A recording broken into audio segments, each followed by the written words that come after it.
first video I'm going to show you about vision is our attempt to replicate a Fabregas pass that happened against Barcelona this year.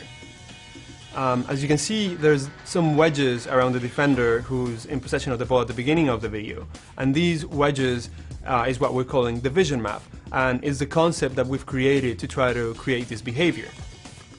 You can see that the defender's vision map is not very big. He doesn't have a lot of vision behind him, and he doesn't see all the opportunities that are presented in a play at a given moment. But now, when we run the video and he passes the ball to Fabregas, who is around the middle of the field, as he gets it, you can see that his vision map is much, much larger, and this is because of his vision attribute. And now this vision map changes on a variety of things. The opportunities and threats that I mentioned affect how much the vision map slows down as it hits that player. The vision attribute also affects how big the vision map is in general, in terms of the angle that he can see, in terms of how much he remembers after seeing an opportunity, and all these different things that create a very, very sophisticated system to really replicate the behavior of players like Fabregas and Xavi.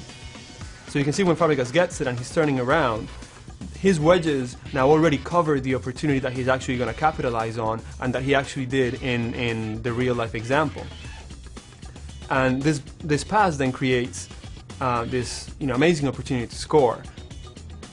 Now, when we run the test again, by keeping all the variables the same, but only substituting Fabregas for another player, in this case it's J.S. Park from Manchester United, you can see that the outcome is going to be different.